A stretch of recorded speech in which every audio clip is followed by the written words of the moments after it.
In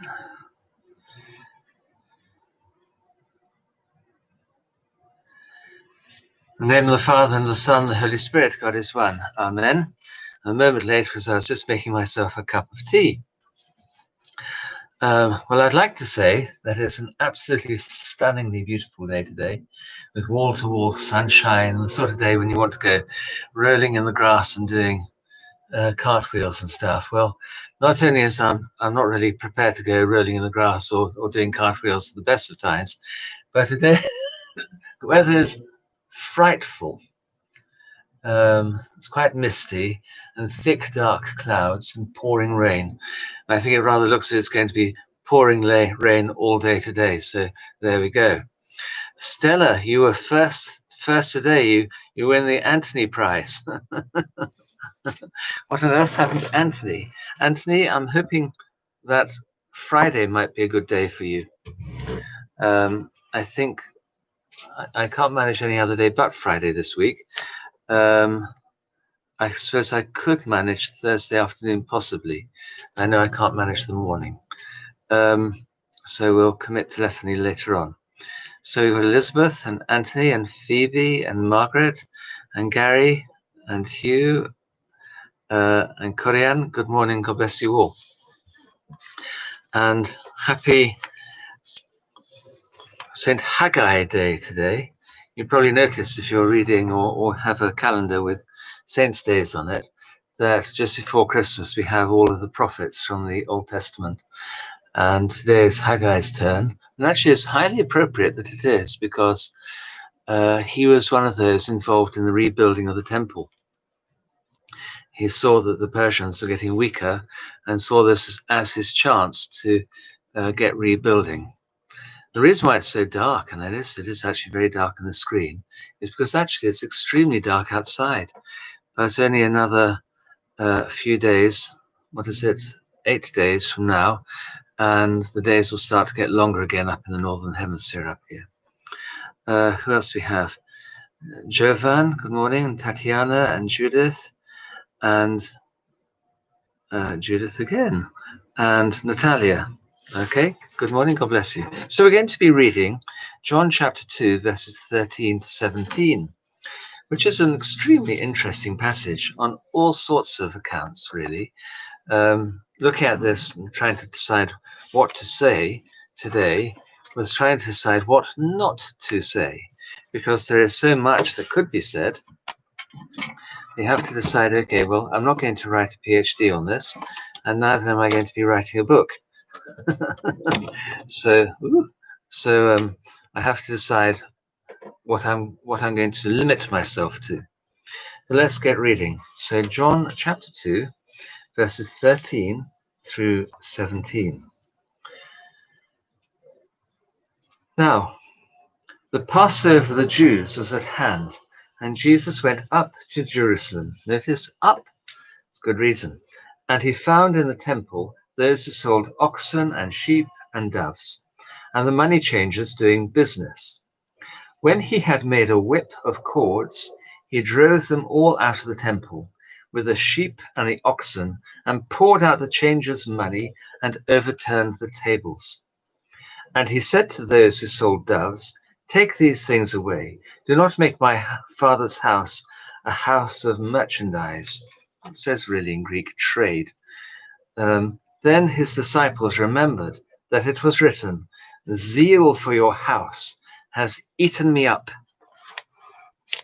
Well, one of the first things we can say is, how many Passovers do we find within the Gospels?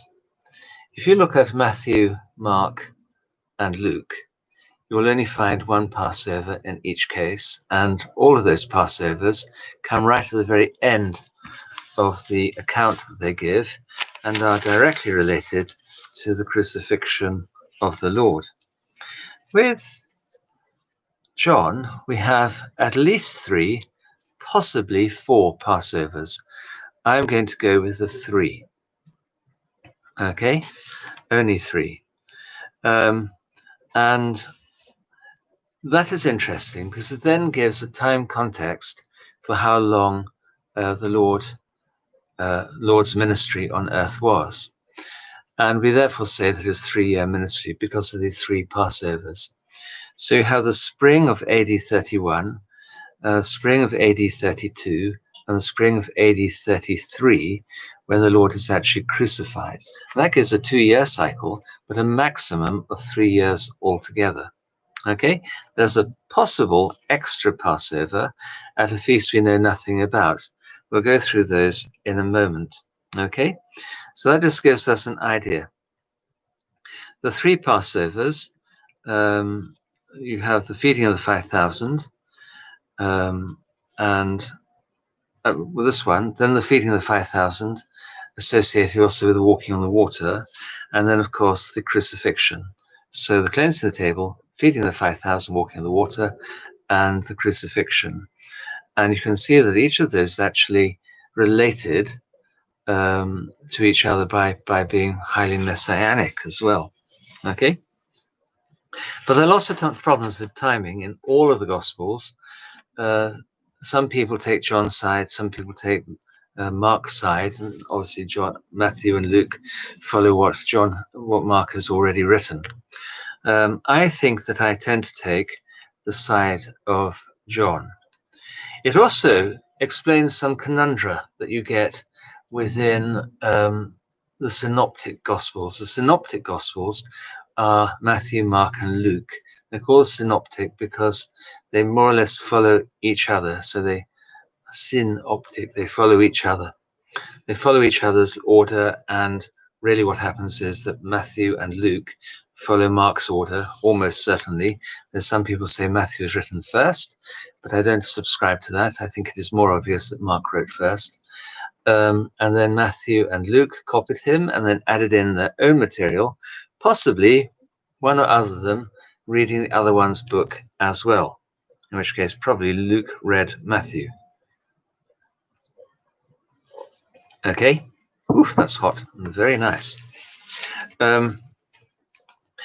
So we also have another thing that's very interesting in John, and this introduces this, and that is the number of times the Lord went up to Jerusalem.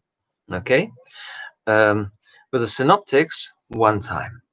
With John, he went for 2 Passovers, 1 unknown feast, to the Feast of Tabernacles, and to Hanukkah.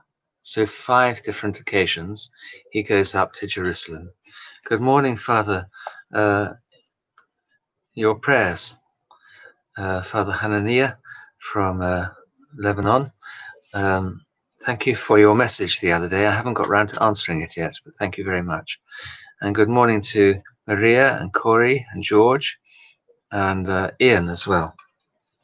So you got these 5 trips up to Jerusalem, whereas the Synoptics only mention 1 trip in each case.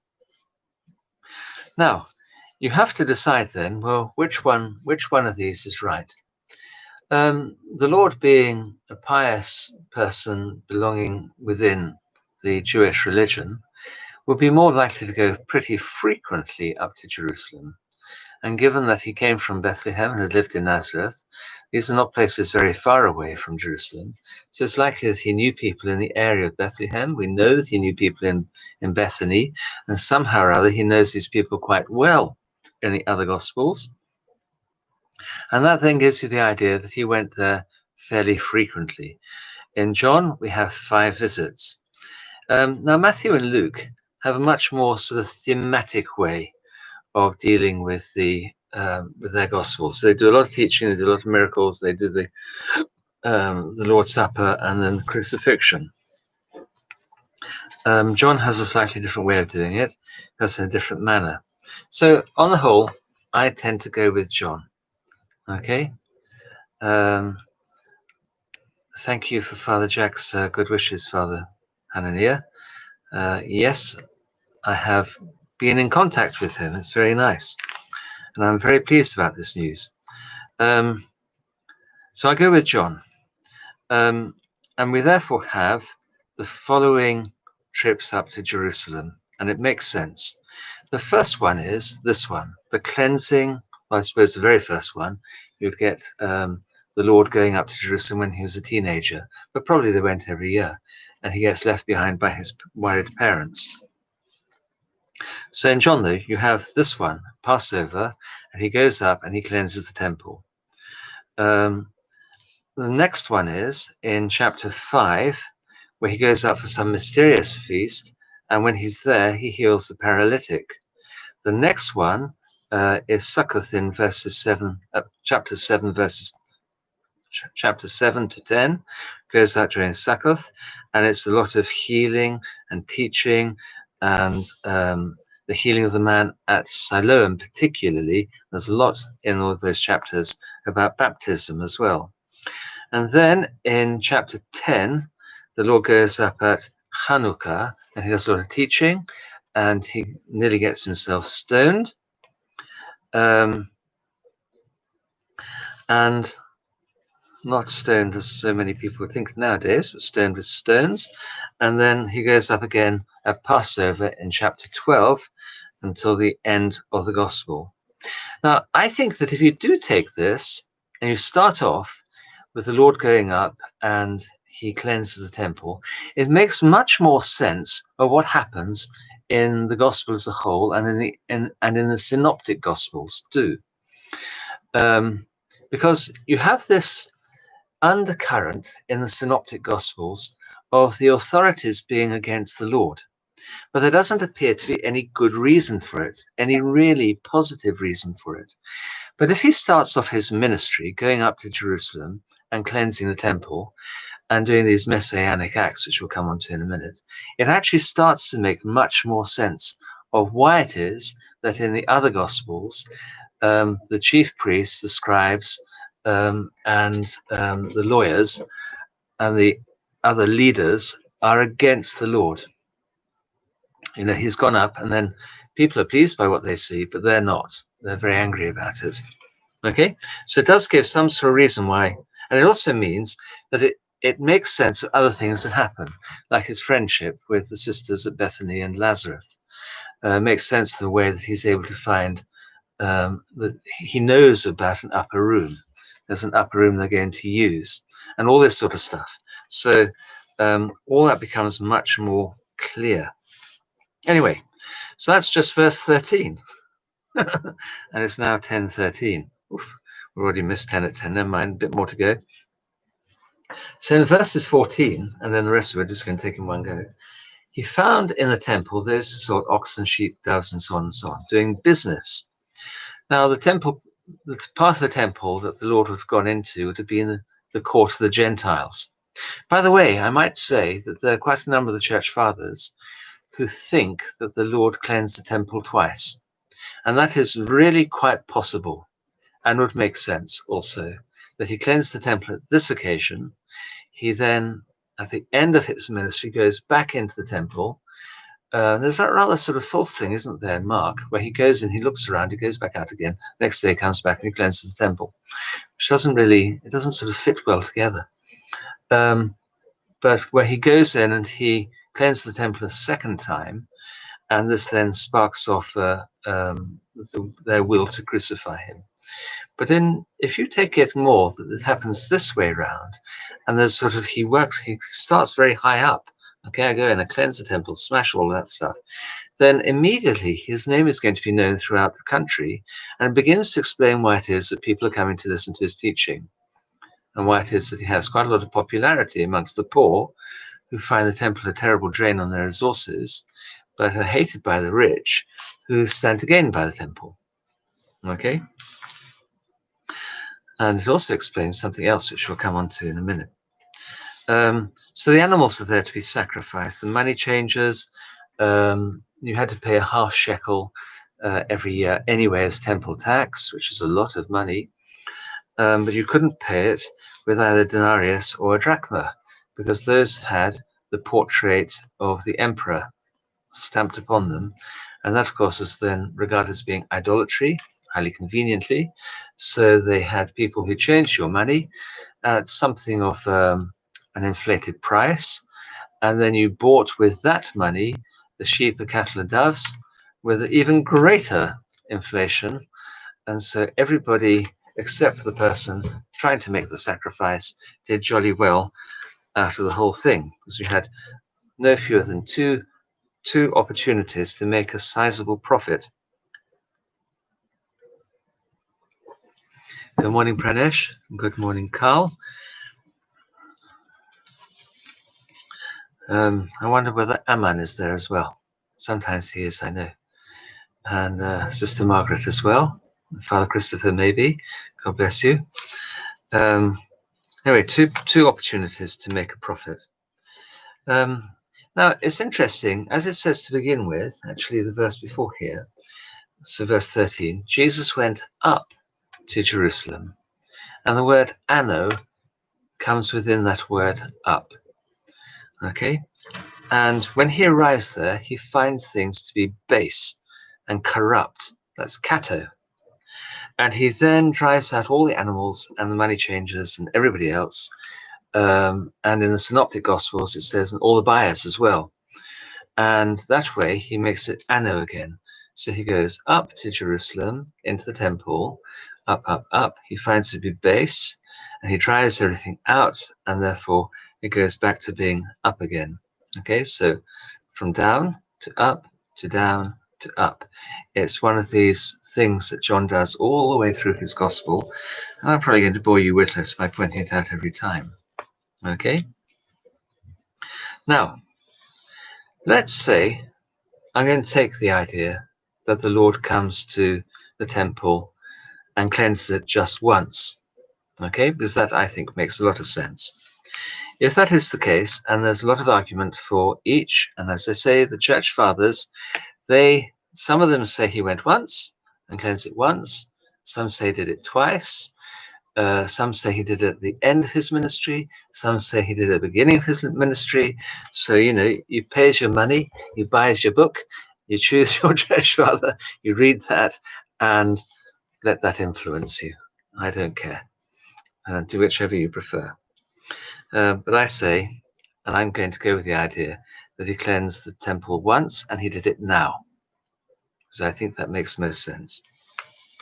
Not that I am in any way regarding myself as anything as equal to the church fathers, but they disagree with each other. So I am capable of deciding which one I agree with.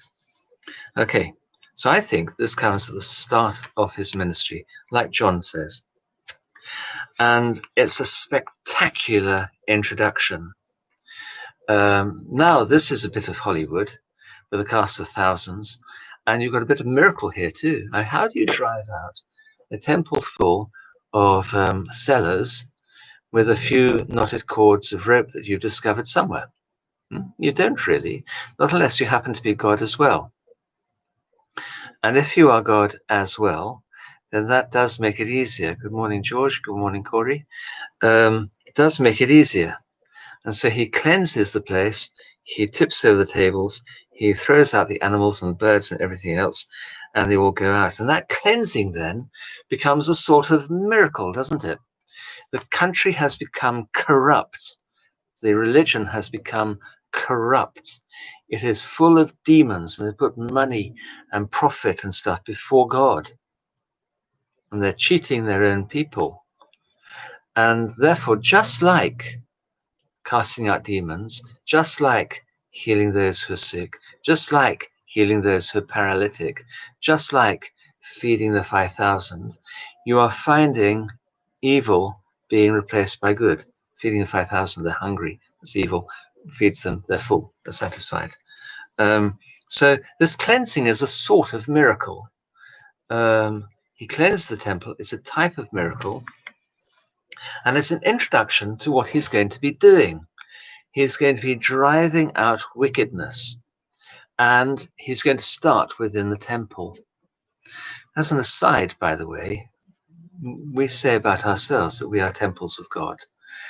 And it is well worthwhile looking into ourselves pretty frequently and taking the cords ourselves and beating evil out of ourselves. I don't mean actually thrashing yourself, but going into your heart, into your inner place, and really looking carefully to see how much you are beginning to make a profit out of all of this, how much you're compromising with the world in order to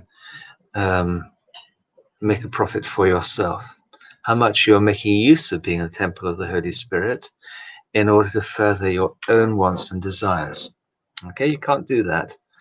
Quite frequently get people asking for prayers, and they're saying things more or less along the lines of Janis Joplin, I'd like a Mercedes car, a night on the town, a fine house, a good job, and all the rest of it.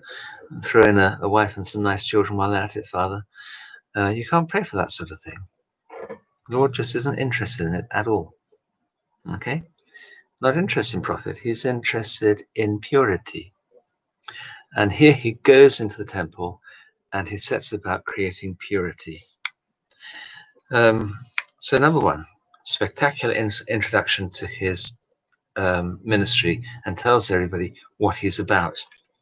Number two, it gives that reason why everybody already hates him when you read the other Gospels. When you read this Gospel, John's Gospel, you now expect the authorities to hate him because he's gone right to the very center of their institution and he has caused a big rumpus. A bit like the rumpus that, I can't remember his name now, Father Giles somebody rather, Canon Giles something, who was a dean at St. Paul's Cathedral, who went out and stood with the people who were doing an anti-banking thing outside St. Paul's Cathedral. He didn't stop bouncing until he got himself sacked. But actually, that was something of a messianic act that he did, for which I hold him in some esteem. I don't agree with everything he does. Sometimes I think he's an nincompoop, but I'm sure he thinks I'm a nincompoop all the time. Never even heard of me. But the authorities, the people who mattered, looked at Father Giles and thought, we don't want you in this cathedral, get out. And that's exactly what they did with the Lord. And from that moment onwards, they had it in for him.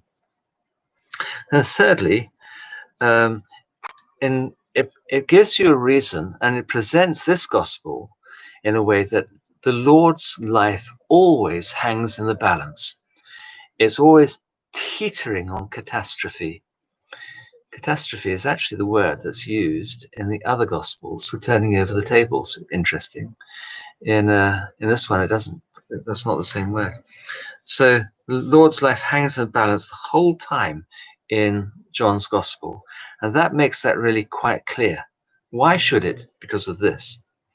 In the other gospels, it hangs in the balance also, but it's not clear why it should be. And then I think one of the clues is in verse 17. So I'll read that to you again. Then his disciples remembered that it was written, "Zeal for your house has eaten me up." Now that has to be taken with just before then, "Do not make my Father's house a house of trade, merchandise."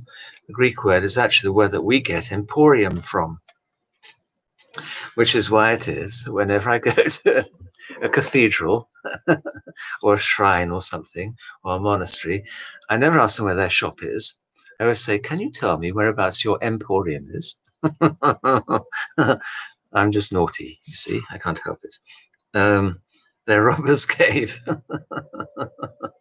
There's one cathedral I know quite well where they used to sell socks with verses from the scriptures written on the bottom of the socks. And when I said to the person, "Do you realize that any place you've got scriptures for sale, or anywhere at all in this cathedral, other than the lectern, is on socks that people can tread upon them? And you can't even buy a Bible in this place, in this emporium." And she looked at me as if I'd gone completely mad. There we go. Anyway, "Zeal for your house will devour me." So this is a messianic act of making the temple into the temple. And later on, the Lord makes it clear that he himself is the temple. And that's why it's a nice day to celebrate St. Haggai today, because here's the one who rebuilt the temple, not this one, after it had been destroyed by the Persians. And then, of course, the Lord says, "You have made it into a house of merchandise, a house of trade, an emporium, like a cathedral." Now that goes whizzing back directly to Zechariah chapter 14, verses 20 to 21, which is worth reading. And you'll now see why it is a messianic act that goes on. So, Zechariah chapter 14, verses 20 and 21, the last two verses of Zechariah. In that day, the day of the Lord, there will be engraved in the bridle of every horse, holy to the Lord Almighty. It's a way of saying that the entire society becomes God's temple. And the kettles in the house of the Lord will be like bowls before the altar. And every kind of kettle in Jerusalem and Judea will be holy to the Lord Almighty. So the entire country becomes a temple. And all who sacrifice will come and take from them and shall cook in them. So every act that you do will be holy. And this is the punchline. And in that day, the merchant shall no longer be in the house of the Lord Almighty. It says Canaanite, but the word Canaanite meant merchant. Not sure, but I think we've got an example. I suppose you might think of gypsies in this country selling heather. So the heather sellers, you'd know this was the gypsies or something. The Canaanites were the merchants. They were the descendants of the Philistines, the Palestinians, I suppose you'd say, who were great, famous merchants and went all over the world. Okay? Now, the disciples had these two things in their minds. And at this point, they knew that the person they were now following is the Messiah. And the rest of John follows on from there. Okay? Really important idea, that one. You put that idea, the house of trade and Zechariah, and the zeal for your house from the Psalms, those two things put together with the cleansing of the temple and the miraculous wine means that here we have the Messiah. Now, there's something also quite interesting about this, and what are people writing about here?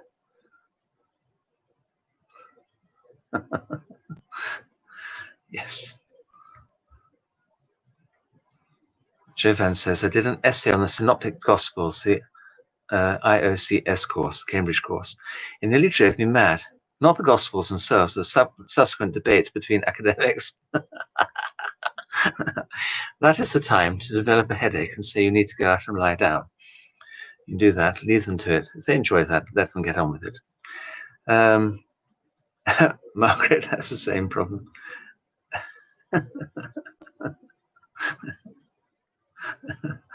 Yes. Phoebe says, the academic debates are why I'm a church historian, not a biblical scholar. There's less at stake in the debates. Easier to avoid heresy when studying history. Very wise, Phoebe, says Margaret. Yes, that's because Phoebe is exactly that, very wise.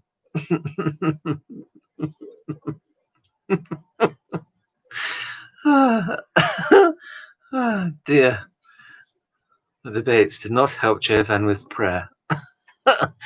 When I was at Cuddesdon, with the door that led from the library to the chapel, and of course the other way around, had on one side of it said, to work is to pray, and the other side, to pray is to work.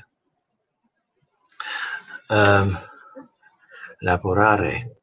People used to say, I'm more bored than working. Actually, they were very keen indeed on getting the academic things there, and not so keen on a life of prayer. That's my discovery. I did not enjoy my 3 years there. It was most unpleasant. Anyway, here we go. Yes, Bishop Callistos, Metropolitan Callistos, is a very good teacher and very crystal clear in the way that he teaches. There's something else that I want to just introduce you to. This is not a mainstream idea, but it's something I came across a little while ago, and I think that it actually has some merit in it, and it's got something that's interesting there. And I'm sure that people could have a jolly good argument over this. So we have to think about Jesus being the real temple. Okay? He is the temple. Destroy this temple. I will rebuild it in 3 days, he says. And John, say some scholars, none of the church fathers, by the way, but some modern scholars say in John, you have a description of the temple. Okay, so the temple itself, the Ark of the Covenant, the temple, the bowl. As you will go into the temple, you have the big bowls, the lava for washing yourselves in, the showbread, then the menorah, then you have the altar of incense, and then you have the curtain, then you have the Holy of Holies. Okay, so you have all of those things. All of those things go on there. I'll answer that in a moment, Christos. Now, let's have a look then. So the temple itself, you have the Ark of the Covenant and the idea of the Shekinah of God coming from the Ark of the Covenant, the great bright glory of God, which is all over the temple, in fact, represented by the enormous bowls of light that were lit, bowls of fire that lit oil in front of the temple at night time. John chapter 1, Christ is the light of the world. So that'd be the first thing you'd see. Then you have, the next thing is, you have the temple itself. Well, in chapter 2, we learn that Jesus is the temple. Okay. Then you would come across the great lava, the huge brazen bowl held up by 4 brazen cows. By the way, they did have images within the temple. These are 4 of them. 4 great bulls, and on their back was this enormous bath. The sea, they called it, the lava. And then chapters 3 and 4 in John is all about baptism. Water and baptism comes all the way through. And then you come to the showbread table, part of one of the sacrifices, the showbread. 10:33 already, Christos. I better hurry up. The showbread. And in chapter 6, you have the feeding of the 5,000. Okay, you get the point now. And then you come to the menorah. And in chapters 8 and 9, Jesus describes himself as the light of the world. And what does he do? He makes the blind man see by making him go and wash in Siloam. Then you come across the table of incense. The incense represented prayer. And in chapter 17, you get the great high priestly prayer of the Lord. Okay? Great high priestly prayer of the Lord. And then you pass through the curtain. And the curtain is death. You pass from one complete way of life into another one. The curtain itself is death. So the Lord dies. And then you have, when you pass through the Holy of Holies, you have the Ark of the Covenant and the Holy of Holies itself. And then a tomb, which in John has got 2 angels, as does the Ark of the Covenant. Over the top of the Ark of the Covenant, they put another board, and upon the board there are 2 cherubim with their wings stretched from side to side of the Holy of Holies and touching in the middle over the top of the Ark of the Covenant, the mercy seat. The Holy of Holies, we see there in the Gospel, the tomb, the open tomb with the open ark now. The mercy seat is now there. It becomes clear for us all. Okay, now I think that's a really nice, interesting way of looking at John's Gospel. You don't find it in any of the fathers, but I think it is a very interesting thing. Okay. What surprised me about the scene by today's standards is violence. In which circumstances is anger and violence spiritually acceptable? Forgive me for asking this. There's no forgiveness needed. Ask any question you like. I will decide whether or not I'm going to answer it. Father Hananiah has actually made a start of answering it. We have to be violent against sin and bad deeds. First of all, against sin within ourselves. We can afford to take whips and thrash the sin out of ourselves. Metaphorical whips, and do that. The second thing is that evil, wherever it appears, must never be compromised with. But sometimes, in fact, more frequently, I think almost always, the violence in the end gets directed against you. So you fast and you pray, and you stand fast. Like in the liturgy where it says storm and kalos. You stand fast, you stand beautifully in the face of evil. You don't budge, you don't compromise with it. Like the Lord, he wasn't going to compromise with evil. It had to be driven out. And here we have in the heart, the very heart of Judaism, you have this corruption. And in the same way, in the very heart, violence outside Christianity is not actually our business. We allow the violence to overwhelm ourselves. That's fine. And by that, we then overwhelm it. But within ourselves, corruption within ourselves is our business, and corruption with the church is certainly our business. And we should do all that we can properly and in a way that will let people hear work against it. Okay, so that's pretty important. But fasting and prayer would be very important. Start by clearing out the evil within yourself. Acquire the Holy Spirit. Do not in any way compromise with evil. Okay, so as Father Hananiah says here, we mind our own evil. We take care of our own evil. We deal with that. And if other people's evil overwhelms us, well, there we are. There are times, though, when it is fine, absolutely fine, to take up arms against other people. There are some people who refuse to do this. That is also fine. But the church is full of examples of saints who were like St. Demetrius, St. George, St. Sebastian, to name about three, immediately St. Minas, who were soldier saints. St. Martin of Tours, obviously St. Alban. But you find in the end that they absorb other people's violence rather than create more violence. They absorb it. Okay? But generally speaking, evil has to be combated with love. Now, the Lord has to be a special case.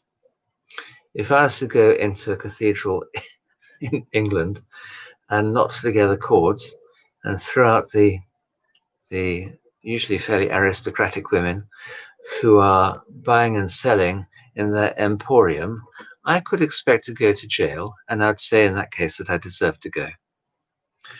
I do know, though, of the odd place where they sell, they have great big baskets full of images of demons.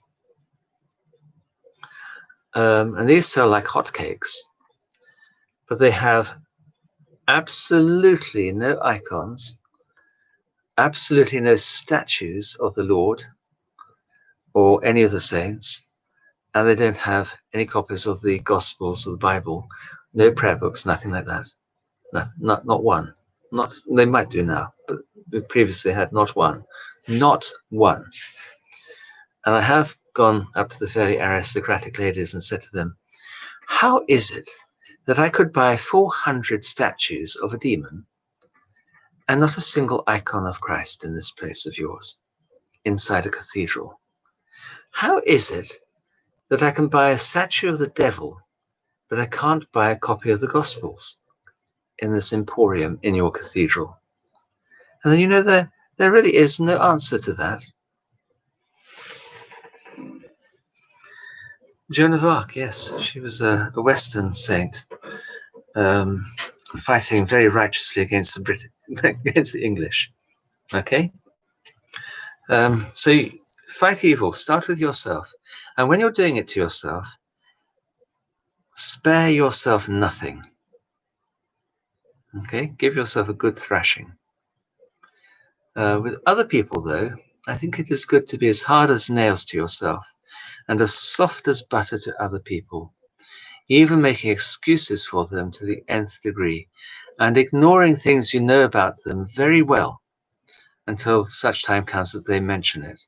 And at that point, gently, kindly, thoughtfully, gracefully, humbly, tentatively suggest another way forward. And that way they'll probably listen to you. But if you say to them, you are an evil pig, the likelihood is they're not going to listen to you. Okay. Evil eye jewelry sold at Orthodox bazaars, not just in Orthodox bazaars. I've seen them inside Orthodox churches. Stella, that's very bad, isn't it? And if you go to Greece and you go to somewhere that's not actually a church shop, but the sort of place, and there's peripteros that you can buy all sorts of stuff in, icons and gandili and stuff. And you buy a gandili. Very often on the bottom of the gandili there's an evil eye symbol. Mind you, having said that, Christmas baubles, they were there in order. Originally, every house would have a bauble in the window, a piece of glass blown in a circle in a bauble, to attract the evil eye of Satan. So he looked at that, or a witch, and kept an eye on that rather than come into the house. And they also, another English tradition was to plant a hawthorn tree outside your main window, outside your door, in fact. Which is why it is that so many farmhouses have hawthorn right in front of the house, as well as a hawthorn hedge, because the witches got their hair tangled up in the in the tree and couldn't get out. But I owe my existence to a hawthorn tree. It's because my great-great-grandmother, who had clouds of ginger hair, riding her horse one day, the wind blew and her long gingery hair blew up into a hawthorn tree, and it got caught up in there. My great-great-great-grandfather happened to be coming past on his horse and helped her out of the problem. And shall we say, one thing clearly led to another. And as a result, I am here. Isn't that wonderful? Okie dokie, righty tighty. Yes, I know it's crazy, isn't it, Stella? But there we go. 43 at 10, Margaret. We've decorated the monastery here for Christmas already. There's an awful lot of next week. I'm going to be in Lincoln and the week afterwards. So if I'm going to see the Christmas decorations, I have to see them now. Okay, God bless you. Be good. Tomorrow, God willing, we shall see what the Jewish authorities said about that. They were not happy. God bless you. Your prayers. Let's carry on praying, please. So Nathan today, giving thanks to God for him. Things seem to be going well. Let's pray that they carry on going well. Okay, bye-bye. Bye-bye, Father.